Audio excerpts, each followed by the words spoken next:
Ahar, Vihar, Achar, Vichar. What are these? Ahar means diet or nutrition. Our recovery depends on what we eat or don't eat.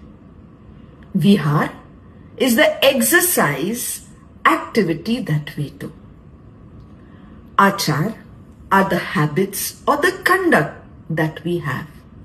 And Vichar, according to me, the most important one is the thoughts that we entertain when we are going through an illness.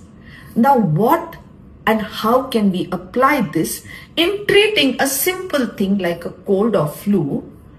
That I'm going to explain to you, but in the next episode.